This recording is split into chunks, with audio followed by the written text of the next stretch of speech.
The 2020 Civic Type R. Now this car has been a godsend to the enthusiast community, and thankfully, Honda's been listening to you. Since 2017, many of you have been doing many aftermarket solutions to some of the car's original deficiencies, and Honda has now implemented many of those changes into the 2020. So let's get into the video.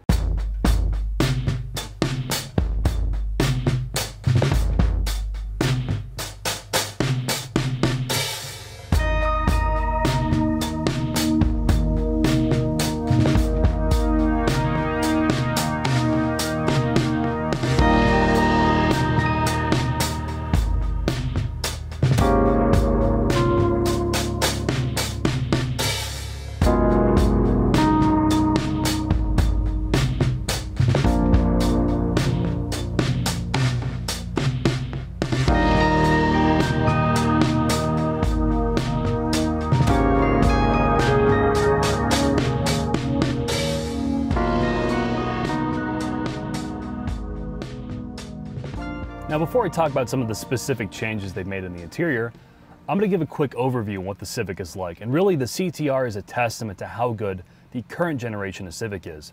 Unlike the Mazda 3, the Corolla, or the Veloster, there are not the compromises in space due to rear suspension design. You can legitimately be a larger person, 6'4" or 6'5" even, and have a 6-foot person like myself fit behind you. This is the only car in the segment that can do that. And also, the trunk legitimately is almost CUV big, so you could use the Civic Type R as your day-to-day vehicle. On top of that, ergonomically, this vehicle is very impressive. They've now gone to physical controls for the head unit, so they're easy to use, everything falls right to hand, and the seats in this car are some of the best I've ever been in, regardless of price. My only complaint with them is they don't breathe particularly well. If you're in the car for a longer period of time, you could end up with a sweaty back, but despite that, I really do enjoy them. So let's talk about some of the changes they've made. Is the shifter. The shift knob is now a throwback to the original CTR designs. So it's now been weighted to 90 grams, and it is resembling something you'd find in the original, say, Integra Type R. They've also changed the shift linkage for this year. Now, in the infotainment, I will say it's not the fastest unit, nor is the audio system the best. And because of Android Auto and Apple CarPlay, most of the deficiencies have been masked. And for 2020, which is not available yet, they've added a data logging software called Log R. And what that allows you to do is look at things like oil temps, water temps, oil pressures, lap time, G-forces, all the stuff you would normally be able to do in the aftermarket, but they thankfully have integrated it via an iOS or Android app into your head unit. So with that, let's head to the shop. Underneath the updated and refreshed Civic Type R. Now, a few years ago, Evan from Canada drove his car down to us to make a video. He's a hero. He is a hero, and he didn't return home. Check that video out if you want to know an insane amount of detail about this car. But there are some changes now, Jack. Yeah, so the first thing a astute viewer might notice is that the grille has been changed. They've opened it up. So the prior generation, or the pre-refreshed Civic Type Rs, ran into water temp issues while on the track. So they opened it up by 13%, which saw a 18-degree decrease in water temps. They've also had to change the front splitter design to counteract some of the increased drag that comes from opening up the grille. Now, the people that track these cars, a lot of these changes were made for them. So even though they've made these changes and decreased temperatures, the people that are tracking the 2020s are still running into some of the coolant temperature issues. But I want to say this is not a race car. Yes, it's Type R. Yes, it's got a data logger. Yes, it's got all the marketing, but you still have to manage a car no matter what it is on a track, from tires, brakes, coolant, engine oil temperature, and pressures. This is no different. They're just trying to make subtle improvements that they can with the architecture and car that they have. There are compromises to be made with anything, and that's just one of them with this car. Correct. The other thing they've made a big change to is the brake rotors. They went away from a one-piece design that was cross-drilled to a two-piece design with a floating rotor. And now the face of the rotor does not have any cross-drilling or any slots. And the benefit of that is they're less prone to getting pad buildup.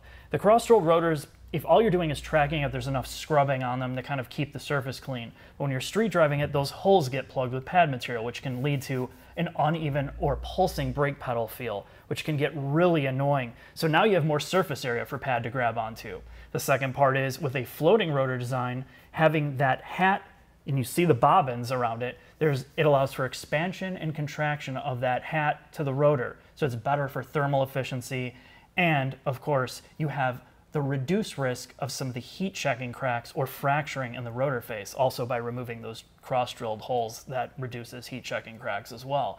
But this is a great improvement. The negative part is, one, it's a little bit noisier, and two, Honda is only selling them as one piece. You can't just buy the rings at this point, so you have to buy the hat and the ring together, which I'm sure the aftermarket's going to fix. And some of that reason, Honda said, is because of supply issues in Italy. COVID. So they may do it separately, who knows. But underneath, there's a ton of cooling. You still have brake ducts here that run to the front. You have these air directors, which we didn't see on our original video from the Canadian car. This cools and sends air to the back of the rotor face through the dust shield. You have air curtains. You have a NACA duct to cool the transmission. You have an upkick here to move air into the lower control arm bushings or the suspension to cool that. And the compliance bushings were changed for this car, weren't they? Yes, the compliance bushings and the lower ball joints. And the reason they did that is they wanted to increase steering feel and mid-corner stability. Okay. Now, there's some changes in suspension also in the dampers. These are ZF dampers, which could be you could call them SAX dampers as well. They are electronically controlled, and the sampling rates have changed from 2 kilohertz to 20 kilohertz. All that means is they refresh faster, so the car can go from full stiff to full soft just a little bit quicker. And what that really helps you with is on the street. Yes, and you notice it on the street. This is one of the best. Well, the way this car looks versus the way it rides and behaves, it's like two separate teams did it. Yeah, it's unbelievable. This is a great riding car, and these subtle changes that they've made have made it even better. But let's take a look at the back. All right. Before we talk about what they've changed in the rear end, Mark, I'm going to give a quick reminder of how they've changed this from the regular SI. So if you look in the front, they've added some links to the front suspension to essentially eliminate torque steer. And then the rear, you have the traditional multi-link. Speaking of the rear, look what they've done to this rear bumper, Mark.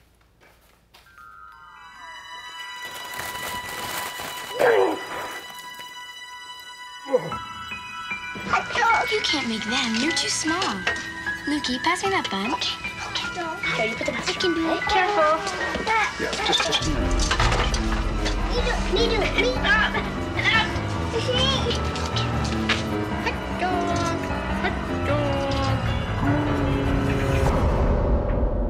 Well, now's a good time to talk about precision crafted performance, Jack. What else do we have here? The bushing design for the toe links in the rear have been changed, Mark. They're 8% stiffer. And that is to maintain more toe-in under load to keep the rear wheels pointed inward. It gives you more directional stability under high performance driving. And of course, certain changes will also affect the way that the car turns in on the front. And this is all a balancing act. You make one slight tweak here, you have to make it in other places. And they've done a good job. And hopefully it translates to when we drive this. The last thing to bring up is the exhaust system. So they've done no real changes to this. However, they've tied it to fake engine noise based upon what drive mode you're in. So if you're in plus R, you have more fake engine noise than you would, say, in comfort. Where's my bag? Well, luckily for you, Jack, I'm not going to need my barf bag for this. Great.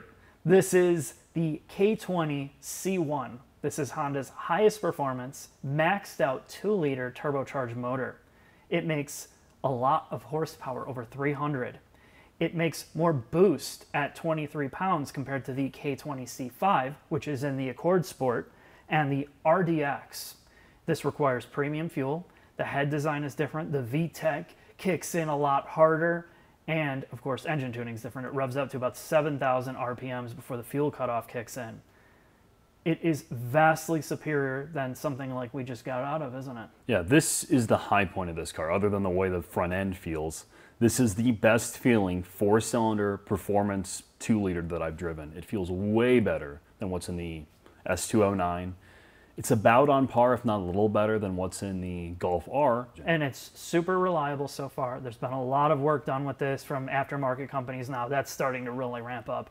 There's so much that can be done here, but in terms of a stock motor, if you understand the limitations of cooling, oil temperature, oil pressures, of course, with 0W20, all that, you're going to love this thing. It's just a little sterile feeling. It sounds so refined that you don't hear anything. And that's byproduct of modern cars, though. Yep, all of them are like this, and that's why they've added fake engine noise, too, is to kind of augment the fact that you don't really hear anything like you used to from Honda products. Let's talk about the trans, Mark. 6-speed, manual. Has been improved, like you talked about on the inside, better shift knob or heavier shift knob. The linkage feels a little bit different. The gearbox is finicky. We talked about this in the last video. This is not a car. Most Hondas have never been the cars where you want to ramrod shift this. Second gear synchros seem to be finicky on this one as well.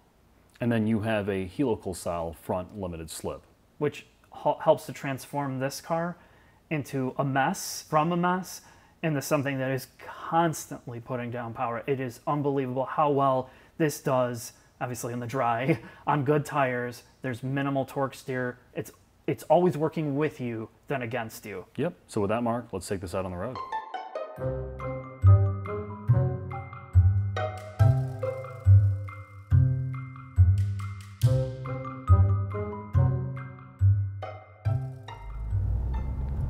Oh yeah, the Civic Type R updated, Jack. Let's see how this thing just rips off the line. All right. Not bad at all.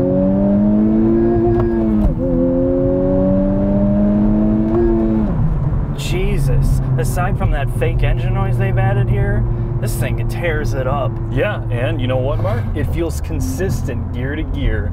That in a 4-cylinder, 2-liter turbocharged engine I've not felt before.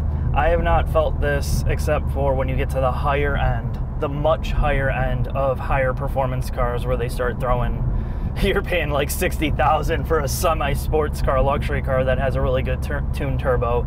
This is the best in the business. You have a manual transmission, which makes a huge difference. This feels like it wants to rev, and 7,000 RPMs is really good for turbo and, you know, forced induction. And there's not much to complain about here. Now, if you're the demographic that is buying this, of course, you're always going to want more. Yeah, well, naturally.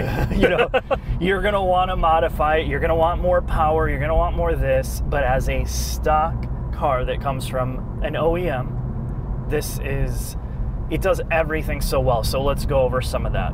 This thing rides exceptionally well. I know we talked about that in the shop, but when you put this thing to comfort, which I'm about to do. Yeah, let's just cruise in comfort. It is surprisingly comfortable. It is probably better riding than a regular Civic Si or even a Civic Sport hatchback. I don't know if it's as soft, but it's the more body control and compliant for the type of driving that you're doing. You're never going to get anybody in here, I think, regardless of age, when you put this in comfort and you're driving around, you would never know that you're in this type of car because the outside definitely does not match up with the inside part of it. The other part is when you're accelerating and turning, and this is one of the big negatives of front-wheel drive platforms or cars, you waste the front tires, the traction stability control will come in and kill all your power, and this is something Hyundai has a huge problem with compared to this car. You can feel the front end scrabbling around trying to get grip, and it's really impressive. Yeah, the limited slip does its job. It does its job and then some. The combination of the tire compound and the front suspension. That's what this is all about. It eliminates almost all your torque steer. It does have some wheel hop, of course, like you would expect, but it's not bad at all. This is mastery of front wheel drive. I think when they were announcing this, I'm like, how can they do this? All this power to the front wheels and not have an all-wheel drive option. Why not just make a rear-wheel drive car? And I think this is proof that they didn't really have to. No, I don't miss the all-wheel drive system out of an STI while I'm pounding this thing around. I will say, after just recently getting out of the S209, I think this is probably one of the better balanced packages in this segment. I think if you're looking at from a speed perspective, the engine is so much better than what Subaru does, so much better just out of the box. This would annihilate that car in a straight line.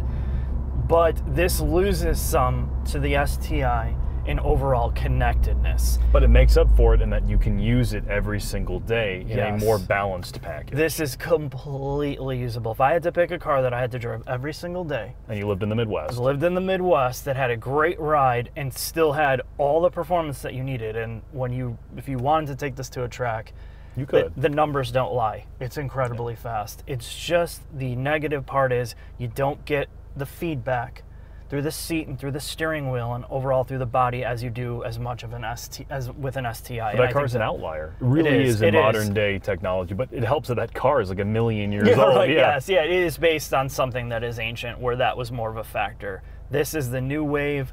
This is the new generation fun front wheel drive car. It holds its value and you can have a hell of a lot of fun with it, Jack. All right, let's launch it. Oops, that was weak.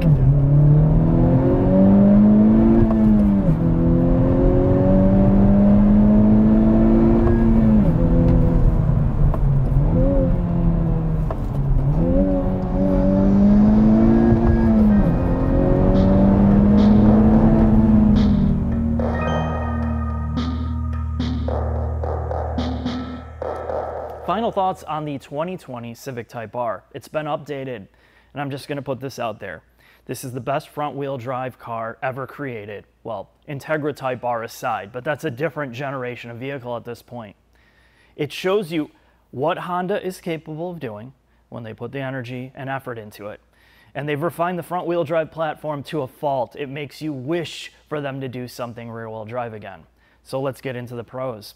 It's got the best manual transmission feel out of any front-wheel drive car. That's a big difference there. It still feels somewhat plasticky and just the cable operatedness, but it's super direct, enjoyable to drive. The clutch take-up feels great.